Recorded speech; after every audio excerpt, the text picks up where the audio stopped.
Once your drawing looks good, you can go back and erase your guidelines if you want. Personally, I like them, but it's best to get rid of any lines you don't want now because the next step is preliminary shading, so you want to do as little erasing as possible after this point. I'm going to dab over these lines closest to the light source to lighten them even more. I really want you to be able to feel where that light is coming from in the line work. Okay, let's begin shading. Using your 2B lead pencil, start defining the shapes of the shadows, but only make them about 4th or 5th value.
Do you see the different planes on the hand? There's only 2 or 3 in this image. The light and shadows are defining them nicely for you.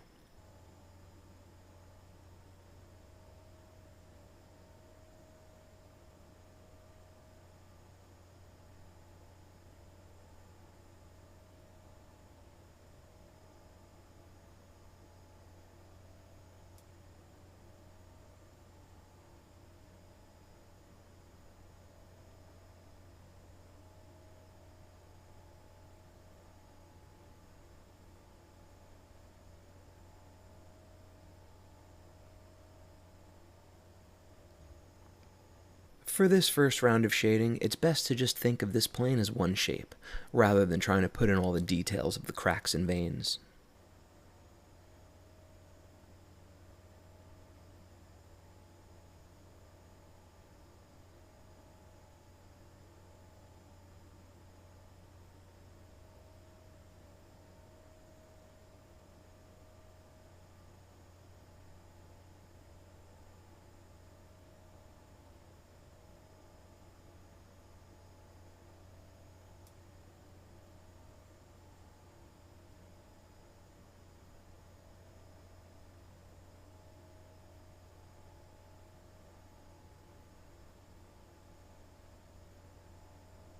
Looks good. Now that the preliminary round of shading is in, you can begin layering more hatching and pressure to darken the shadows, and begin building them up to their correct values. We've done so much shading in this course, I'm going to assume you know what you're doing here, and keep the pace at a quicker speed.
Now that the midtones and some darks are in, I'm going to switch to an H pencil and begin hatching in the lighter tones, starting back up at the thumb.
The H pencil is great for getting subtle differences in values, like right here.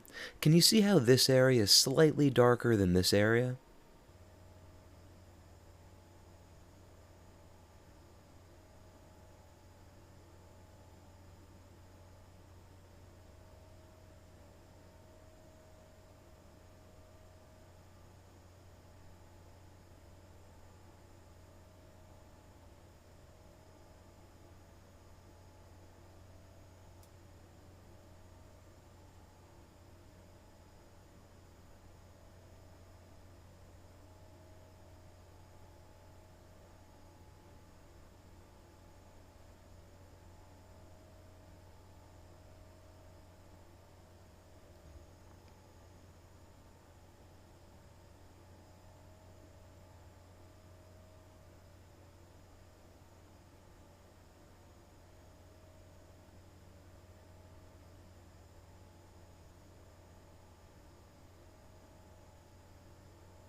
I'll keep hatching and building up this area with the H-lead because there are so many subtle value changes. You should be able to reach the correct value on most of the palm with this lead, but if you're having trouble getting it dark enough, you can switch to a B.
The shading in this part of the palm is subtle, but it's there. Look closely at your photo reference. Unless you're seeing pure white paper with absolutely no printer pattern, it means you have to shade in at least a little value on your drawing.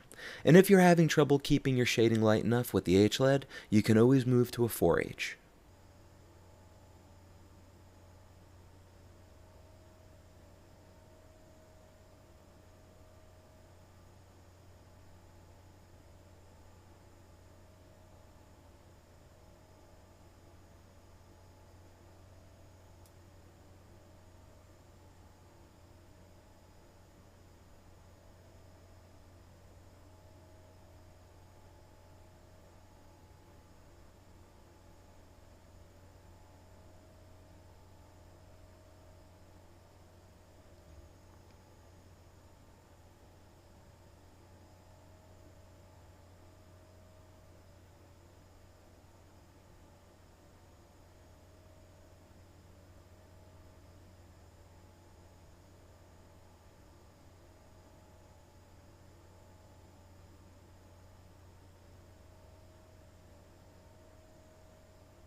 Okay, take a moment to look at your drawing. I think I need to switch to a B to get a bit darker on the shadow from the thumb.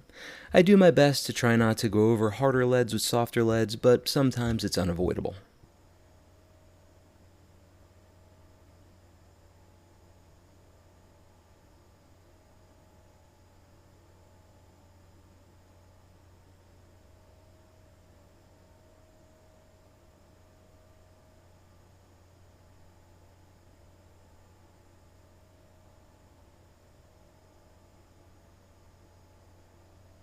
That looks good. Next I'll switch to a 3B lead to build the areas that are ninth and 10th value, values I couldn't reach with my 2B lead.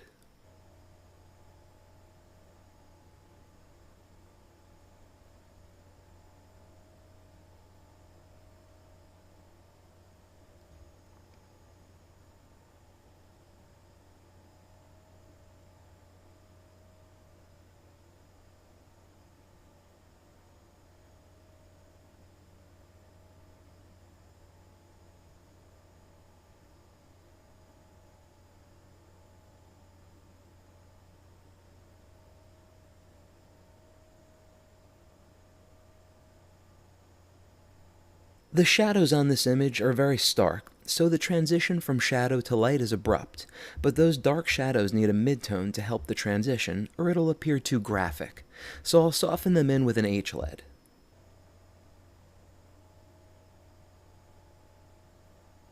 I'll use my 3B lead to scumble in a slight gradient on the shadows with almost no transition at all like this one.